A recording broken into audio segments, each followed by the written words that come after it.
नमस्कार दोस्तों, स्वागत है आपका अपने ही YouTube channel Paras academy of GK में। दोस्तों आज है 6 मई 2022 और 6 मई से संबंधित जितने भी करंट अफेयर क्वेश्चंस बने हैं हमने सबको कवर करने की कोशिश की है। ये काफ़ी इंपॉर्टेंट MCQs है जो आने वाली रेलवे की ग्रुप डी और NTPC के लिए अत्यंत महत्वपूर्ण है, साथ में ही SSC और बैंक के लिए भी अति उपयोगी है। तो वीडियो को अंत तक देखें। तो शुरू करते हैं कुछ इंपॉर्टेंट रिवीजन फैक्ट जो हाल ही में घटित हुए हैं। विश्व टूना दिवस प्रत्येक वर्ष किस दिन मनाया जाता है? दोस्तों ये मनाया जाता है 2 मई को। हाल ही में किसे भारत का 34वां विदेश सचिव बनाया गया? विनय मोहन क्वात्रा को। हाल ही में पहला केरल ओलंपिक खेल केरल के किस शहर में शुरू हुआ है? तिरुवनंतपुरम में। और हाल ही में केंद्र सरकार ने किस दिन उज्ज्वला दिवस मनाने की घोषणा की है? 1 मई को। हाल ही में छत्तीसगढ़ सरकार ने कर्मचारियों के महंगाई भत्ते में कितने प्रतिशत की बढ़ोतरी की है? 5% की। किस देश ने कच्चे और रिफाइंड ताड़ के तेल के निर्यात पर पूरी तरह से प्रतिबंध लगा दिया है? इंडोनेशिया ने। और हाल ही में प्रधानमंत्री नरेंद्र मोदी के सलाहकार के रूप में किसे नियुक्त किया है? तरुण कपूर को। एशिया प्रशांत प्रमुख कार्यालय किराया सूची में कौन शीर्ष पर है? हांगकांग। दोस्तों ये थे कुछ इंपोर्टेंट रिवीजन फैक्ट जो हाल ही में घटित हुए थे। अब लेते हैं कुछ प्रश्नोत्तर और उनके फैक्ट। कोयला खनिक दिवस कब मनाया जाता है? दोस्तों मनाया जाता है ऑप्शन ए 4 मई को। हाल ही में 4 मई को कोयला खनिक दिवस मनाया गया। जानते हैं इसके बारे में कुछ इंपॉर्टेंट फैक्ट। कोयला खनिकों को सम्मानित करने के लिए हर साल 4 मई को कोयला खनिक दिवस मनाया जाता है। ऊर्जा मांगों को पूरा करने में कोयला खनिकों के योगदान को उजागर करने के लिए यह दिन मनाया जाता है। यह दिन कोयला खदान श्रमिकों द्वारा अब तक की गई उपलब्धियों और बलिदानों का सम्मान करता है, जबकि पहली बार कोयला खदान 1575 में कार्नोक स्कॉटलैंड के जॉर्ज ब्रूस द्वारा खोली गई थी। भारत में कोयला खनन व्यवसाय 1774 में शुरू हुआ। यह तब था जब ईस्ट इंडिया कंपनी ने रानीगंज कोयला क्षेत्र का शोषण किया, जो आसनसोल और दुर्गापुर में स्थित है, और यह दामोदर नदी के किनारे पड़ता है जो झारखंड और पश्चिम बंगाल को पार करता है। देखते हैं अगला प्रश्न। किसने परम धर्म नामक पुस्तक का विमोचन किया है? तो दोस्तों ये क्या है? ऑप्शन सी विश्वभूषण हरिचंदन ने। हाल ही में विश्वभूषण हरिचंदन ने परम धर्म नामक पुस्तक का विमोचन किया है। जानते हैं इसके बारे में कुछ इंपॉर्टेंट फैक्ट। आंध्र प्रदेश के राज्यपाल विश्वभूषण हरिचंदन ने आंध्र प्रदेश के राज्य चुनाव आयोग के सचिव KRBHN चक्रवर्ती द्वारा लिखित परम धर्म नामक एक तेलुगु पुस्तक का विमोचन किया। राजभवन में आयोजित एक कार्यक्रम के दौरान इस किताब का विमोचन किया गया। लेते हैं अगला प्रश्न। किसने लीडर पॉलिटिशियन सिटीजन नामक पुस्तक लिखी? दोस्तों काफ़ी इंपॉर्टेंट सवाल है, ये पेपर में आने की पूरी संभावना है। किसने लीडर पॉलिटिशियन सिटीजन नामक पुस्तक लिखी? दोस्तों लिखी ऑप्शन सी रशीद किदवई ने। हाल ही में रशीद किदवई ने ये पुस्तक लिखी है। जानते हैं इसके बारे में कुछ इंपॉर्टेंट फैक्ट। रशीद किदवई ने लीडर पॉलिटिशियन सिटीजन नामक एक पुस्तक लिखी है।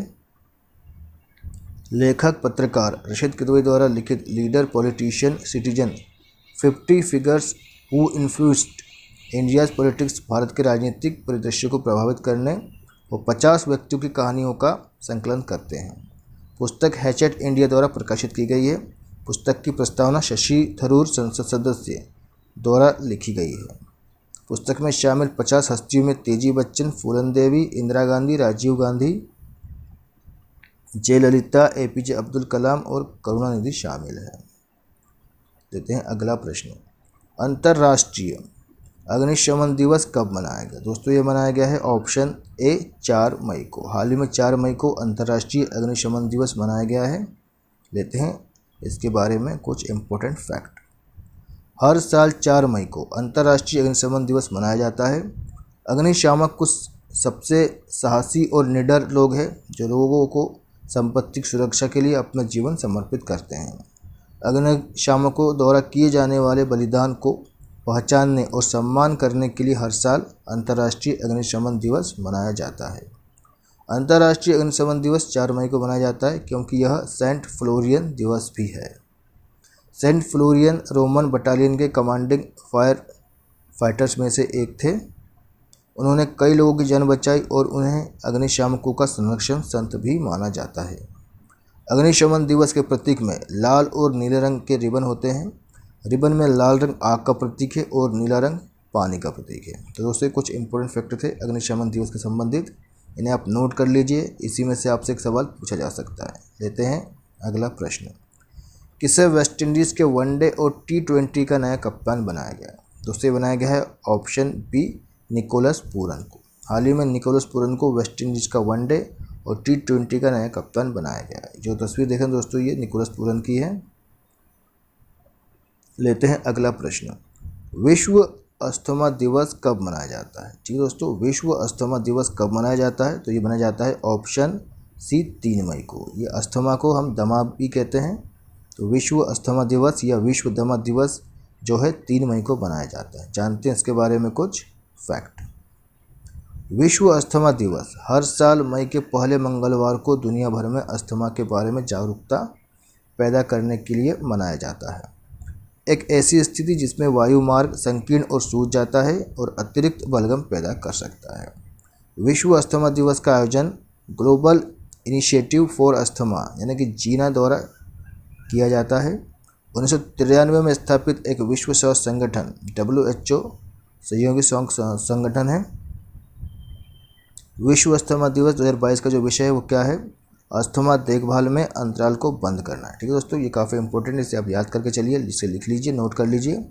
विश्व अस्थमा दिवस का जो विषय है क्या है? अस्थमा देखभाल में अंतराल को बंद करना। लेते हैं अगला प्रश्न। सबसे उम्र दराज स्नूकर चैंपियन कौन बने? दोस्तों ये बने हैं ऑप्शन ए रोनी ओ सुल्लीवन। ठीक है दोस्तों, अभी हाल ही में रोनी ओ सुल्लीवन जो सबसे उम्र दराज स्नूकर चैंपियन बने हैं। जानते हैं इसके बारे में कुछ इंपॉर्टेंट फैक्ट। रोनी ओ सुल्लीवन ने रिकॉर्ड 7वां विश्व स्नूकर चैंपियनशिप खिताब जीता और जीतने के बाद ये सबसे उम्र दराज स्नूकर चैंपियन बने हैं। फाइनल में जूड ट्रम्प जो कि इंग्लैंड के हैं को 18-13 के खिलाफ हराकर बेटफ्रेड वर्ल्ड स्नूकर चैंपियनशिप जीती है।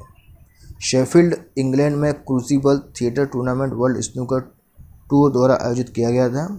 ओ सुल्लीवन जिनकी आयु 46 वर्ष से है क्रूसिबल इतिहास में सबसे उम्रदराज विश्व चैंपियन बन गए। दोस्तों ये काफ़ी इंपॉर्टेंट प्रश्न था, पेपर में आने की पूरी संभावना है, तो इसे आप नोट कर लीजिए, याद कर लीजिए। इसी में से आपसे प्रश्न पूछा जा सकता है। लेते हैं अगला प्रश्न। दोस्तों आपको ये वीडियो कैसा लगा इसे आप ज़रूर कमेंट बॉक्स में कमेंट करिए। आपको ये चैनल सब्सक्राइब कर लीजिए, बेल आइकन के बटन को प्रेस कर दीजिए जिससे आपको जीके अपडेट्स मिलता रहे। साथ में ही लाइक कमेंट शेयर करना ना भूलें। दोस्तों आपका एक लाइक आपका एक कमेंट हमारा हौसला बढ़ाता है, हमें मोटिवेट करता है। तो आप चैनल को सब्सक्राइब करिए, उसे लाइक करिए। लेते हैं अगला प्रश्न। भारतीय तटरक्षक बल ने किस तेज गश्ती पोत का शुभारंभ किया? दोस्तों ये किया है ऑप्शन ए कमला का। हाल ही में भारतीय तटरक्षक बल ने एक तेज गश्ती पोत जिसका नाम कमला है उसका शुभारंभ किया है। जानते हैं उसके बारे में कुछ इंपॉर्टेंट फैक्ट। भारतीय तटरक्षक बल ने उत्तर 24 परगना के टीटागढ़ क्षेत्र में समाज सुधारक और स्वतंत्रता सेनानी कमला देवी चट्टोपाध्याय के सम्मान में कमला देवी के नाम से वास्ट पेट्रोल वेसल यार्ड 2118 का शुभारंभ किया है। ये पोत 5 FPV श्रृंखला की 5वें स्थान पर है। FPV को स्वदेशी रूप से भारतीय तटरक्षक बल के लिए टीटागढ़ वैगन्स लिमिटेड के साथ सार्वजनिक निजी साझेदारी में garden ridge ship builders and engineers limited द्वारा डिज़ाइन और निर्मित किया गया था। भारतीय तटरक्षक पोत का नामकरण कमला देवी ICG के महानिदेशक वीरेंद्र सिंह पठानिया की पत्नी नीला पठानिया द्वारा किया गया है। ठीक दोस्तों, तो ये फैक्ट है इसके बारे में। लेते हैं अगला प्रश्न। देश की पहली ग्रीनफील्ड इथेनॉल फैक्ट्री कहाँ खोली गई है? दोस्तों काफ़ी इंपॉर्टेंट सवाल है ये। देश की पहली ग्रीनफील्ड इथेनॉल फैक्ट्री कहाँ खोली गई है? दोस्तों खोली गई है ऑप्शन बी बिहार में। हाल ही में बिहार में देश की पहली ग्रीनफील्ड इथेनॉल फैक्ट्री खोली गई है। अब जानते हैं इसके बारे में कुछ फैक्ट। बिहार के मुख्यमंत्री नीतीश कुमार ने 30 अप्रैल 2022 को पूर्णिया बिहार में देश की पहली ग्रीनफील्ड अनाज आधारित इथेनॉल फैक्ट्री खोली है। इथेनॉल उत्पादन से रोजगार पैदा करने के साथ साथ पेट्रोल की लागत में कटौती करने में मदद मिलेगी। यह संयंत्र प्रतिदिन 65,000 लीटर इथेनॉल का उत्पादन करने के लिए तैयार है और इसके लिए प्रतिदिन 150 टन मक्का और चावल की आवश्यकता होगी। ऐसी तो और इकाइयाँ क्रमशः गोपालगंज और भोजपुर जिले में उद्घाटन के लिए तैयार है। अन्य इकाइयाँ मुजफ्फरपुर, नालंदा, बक्सर, बेगूसराय, पूर्वी चंपारण और भागलपुर जिलों में स्थापित की जाएगी। दोस्तों, ये काफ़ी इंपॉर्टेंट क्वेश्चन था, इसे आप नोट कर लीजिए। लेते हैं अगला प्रश्न। किसने खेलो इंडिया यूनिवर्सिटी गेम्स 2021 जीता है? दोस्तों, ये जीता है ऑप्शन सी, जैन यूनिवर्सिटी ने। हाल ही में जैन यूनिवर्सिटी ने खेलो इंडिया यूनिवर्सिटी गेम 2021 जीता है। जानते हैं इसके बारे में कुछ important fact. Khelo India university games 2021 के मेजबान Jain deemed to be university ने खेलो इंडिया यूनिवर्सिटी गेम्स 2021 जीता है। यह बेंगलुरु में आयोजित खेलो इंडिया यूनिवर्सिटी गेम्स का दूसरा संस्करण था। 20 स्वर्ण, 7 रजत और 5 कांस्य पदक के साथ जैन यूनिवर्सिटी की टीम ने पहला स्थान हासिल किया और उसके बाद लवली प्रोफेशनल यूनिवर्सिटी LPU ने 17 स्वर्ण पदक और पंजाब यूनिवर्सिटी ने 15 स्वर्ण पदकों के साथ क्रमशः दूसरा और तीसरा स्थान हासिल किया। शिव श्रीधर 11 स्वर्ण पदक के साथ उत्कृष्ट तैराक के रूप में उभरे, जबकि ओलंपियन श्री हरि नटराज ने रिकॉर्ड तोड़ प्रदर्शन के साथ 3 स्वर्ण पदक जीते। श्रृंगी बांदेकर ने महिला तैराकी प्रतियोगिता में 4 स्वर्ण पदक जीते। लेते हैं अगला प्रश्न। किस बैंक ने कौशल ऋण लॉन्च किया है? ठीक है दोस्तों, तो ये किया है ऑप्शन सी, केनरा बैंक ने। हाल ही में केनरा बैंक ने कौशल ऋण लॉन्च किया है। जानते हैं इसके बारे में कुछ इम्पोर्टेंट फैक्ट। केनरा बैंक ने उच्च शिक्षा विभाग के तहत सरकारी कंपनी अतिरिक्त के कौशल अधिग्रहण कार्यक्रम केरल के सहयोग से कौशल ऋण लॉन्च किया है। केनरा बैंक ने महाप्रबंधक और राज्य स्तरीय बैंकर समिति के संयोजक S प्रेम कुमार की उपस्थिति में डॉक्टर R बिंदु केरल के उच्च शिक्षा मंत्री द्वारा ऋण लॉन्च किया गया है। ASAP केरल या अन्य केंद्र या राज्य सरकार द्वारा मान्यता प्राप्त एजेंसियों द्वारा राष्ट्रीय कौशल योग्यता फ्रेमवर्क या राष्ट्रीय कौशल विकास निगम पाठ्यक्रम संचालित करने के वाले कौशल प्रशिक्षण कार्यक्रमों का अनुसरण करने वाले छात्र 5,000 रुपये से 1.5 लाख रुपये तक के ऋण का लाभ उठा सकते हैं। कौशल प्रशिक्षण कार्यक्रमों को आगे बढ़ाने के इच्छुक छात्रों को भी ऋण प्रदान किया जाएगा। यह ऋण बिना किसी संपार्श्विक के प्रदान किया जाएगा। इसकी चुकौती अवधि 3 से 7 वर्ष होगी। लेते हैं अगला प्रश्न। किसने प्लास्ट इंडिया 2023 का शुभारंभ किया? दोस्तों, काफ़ी इंपॉर्टेंट सवाल है ये। किसने प्लास्ट इंडिया 2023 का शुभारंभ किया? दोस्तों, ये किया है ऑप्शन बी, मनसुख मंडाविया ने। हाल ही में मनसुख मंडाविया ने प्लास्ट इंडिया 2023 का शुभारंभ किया है। जानते हैं इसके बारे में कुछ इंपॉर्टेंट फैक्ट। केंद्रीय मंत्री मनसुख मंडाविया ने प्लास्ट इंडिया 2023 का शुभारंभ किया। प्लास्ट इंडिया 2023 11वीं अंतर्राष्ट्रीय प्लास्टिक प्रदर्शनी और सम्मेलन है। मनसुख मंडाविया ने कहा कि भारत का पेट्रोकेमिकल उद्योग भारतीय अर्थव्यवस्था में सबसे तेजी से बढ़ते उद्योगों में से एक है। प्लास्ट इंडिया 2023 प्लास्टिक से संबंधित प्रसंस्कृत वस्तुओं की रिसोर्सिंग के लिए भारत को वैश्विक केंद्र के रूप में प्रदर्शित करेगा। यह रोजगार सृजन के अवसर प्रदान करेगा और भारतीय प्लास्टिक उद्योग के विकास को सुविधाजनक बनाएगा। भारत अगले दशकों में पेट्रोकेमिकल्स विकास में 10% से अधिक का योगदान देगा। भारतीय रसायनों के निर्यात में वर्ष 2013-14 की तुलना में 2021-22 में 106% की वृद्धि दर्ज की गई। दोस्तों, काफ़ी इंपॉर्टेंट फैक्ट थे, इसे आप नोट कर लीजिए, याद कर लीजिए, पेपर में आने की संभावना इसकी है। लेते हैं अगला प्रश्न। कौन सा केंद्र शासित प्रदेश अपना पहला राष्ट्रीय फिल्म महोत्सव का आयोजन करेगा? दोस्तों, ये करेगा ऑप्शन ए, जम्मू कश्मीर। हाल ही में जम्मू कश्मीर जो है अपना पहला राष्ट्रीय फिल्म महोत्सव का आयोजन करेगा। अब जानते हैं इसके बारे में कुछ इम्पोर्टेंट फैक्ट। जम्मू और कश्मीर फिल्म विकास परिषद यानी JKFTC, राष्ट्रीय फिल्म विकास निगम और सूचना और प्रसारण मंत्रालय MIB भारत सरकार के सहयोग से श्रीनगर, जम्मू और कश्मीर में जम्मू और कश्मीर के पहले राष्ट्रीय फिल्म महोत्सव का आयोजन करेगा। यह जम्मू कश्मीर सरकार द्वारा आयोजित होने वाला भव्य पैमाने का पहला फिल्म समारोह होगा। इसका उद्देश्य जम्मू और कश्मीर की प्राकृतिक, सामाजिक और सांस्कृतिक सुंदरता के साथ साथ जम्मू कश्मीर की फिल्म, संगीत और रचनात्मकता पारिस्थितिकी तंत्र को उजागर करना है। यह महोत्सव फीचर फिल्मों, गैर फीचर फिल्मों और संगीत वीडियो सहित 3 श्रेणियों के तहत पुरस्कार प्रदान करेगा। तो दोस्तों, ये कुछ फैक्ट थे जम्मू कश्मीर में जो पहला फिल्म महोत्सव आयोजित होगा उसके बारे में। लेते हैं अगला प्रश्न।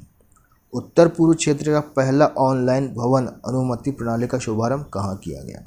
दोस्तों, ये किया गया ऑप्शन सी, सिक्किम में। हाल ही में सिक्किम में उत्तर पूर्व क्षेत्र का पहला ऑनलाइन भवन अनुमति प्रणाली का शुभारंभ किया गया है। अब जानते हैं इसके बारे में कुछ इम्पोर्टेंट फैक्ट। सिक्किम में ऑनलाइन भवन अनुमति प्रणाली का शुभारंभ किया गया।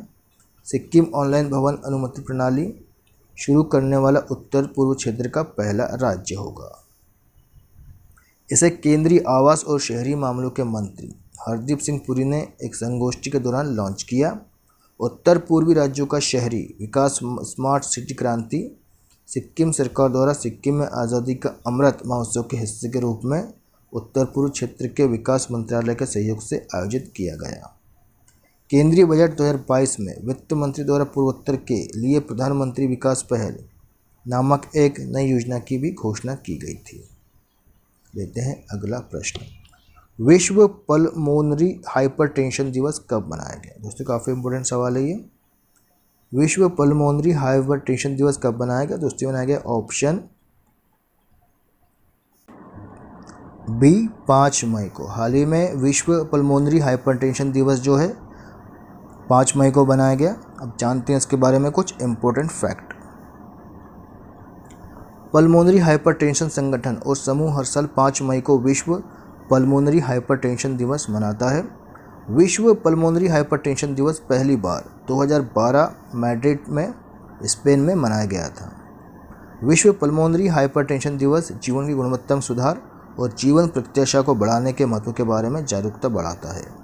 दिन का मुख्य उद्देश्य पल्मोनरी हाइपरटेंशन रोग के बारे में जागरूकता और समझ को बढ़ाना है। प्रारंभिक निदान समय से पहले पल्मोनरी हाइपरटेंशन से संबंधित मौतों को कम करना है। विश्व पल्मोनरी हाइपरटेंशन का उद्देश्य इसके बेहतर इलाज के लिए अनुसंधान को भी बढ़ावा देना है। पल्मोनरी हाइपरटेंशन एक ऐसी बीमारी है जिसमें फेफड़ों की धमनियों में रक्तचाप अधिक होता है। फेफड़ों में रक्त धमनियाँ संकुचित, अवरुद्ध या नष्ट हो जाती है। तो दोस्तों, ये 5 मई को विश्व पल्मोनरी हाइपरटेंशन दिवस मनाया जाता है। तो इसके बारे में ये फैक्ट था, काफ़ी इम्पोर्टेंट है ये। लेते हैं अगला प्रश्न। विश्व प्रेस स्वतंत्रता सूचकांक में भारत किस स्थान पर रहा है? दोस्तों, ये रहा है ऑप्शन डी, 150 पे। हाल ही में विश्व प्रेस स्वतंत्रता सूचकांक में जो भारत है 150वें स्थान पर रहा है। जानते हैं उसके बारे में कुछ इम्पोर्टेंट फैक्ट। विश्व प्रेस स्वतंत्रता सूचकांक में भारत की रैंकिंग 142वें स्थान से गिरकर 150वें स्थान पर आ गई है। भारत का स्कोर 2021 में 50.29 से गिरकर 2022 में 36.63 हो गया है। नॉर्वे प्रथम, डेनमार्क दूसरे और स्वीडन तीसरे, एस्टोनिया चौथे और जो फिनलैंड है वो 5वें स्थान पर है। विश्व प्रेस स्वतंत्रता सूचकांक में ये टॉप 5 देश है दोस्तों, इन्होंने शीर्ष स्थान हासिल किया टॉप 5 में। उत्तर कोरिया 180 देशों में सबसे निचले पायदान पर रहा। सूचकांक में चीन को 175वें और म्यांमार को 176वें स्थान पर रखा गया है। भारत के पड़ोसियों में केवल नेपाल की रैंक में सुधार हुआ है। पाकिस्तान और श्रीलंका को क्रमशः 197वें और 146वें स्थान पर रखा गया है। तो दोस्तों, कुछ फैक्ट थे इम्पोर्टेंट विश्व प्रेस स्वतंत्रता सूचकांक से संबंधित। दोस्तों, आपको ये वीडियो कैसा लगा कमेंट बॉक्स में अवश्य लिखिए। आप इसका जो PDF है हमारे डिस्क्रिप्शन बॉक्स से डाउनलोड कर सकते हैं। वीडियो को शेयर कीजिए, कमेंट्स कीजिए और दोस्तों हमारे चैनल्स को आप सब्सक्राइब कर लीजिए, बेल आइकन के बटन को प्रेस कर दीजिए जिससे आपको GK अपडेट्स मिलता रहे। वीडियो को देखने के लिए बहुत बहुत धन्यवाद। जय हिंद, जय भारत।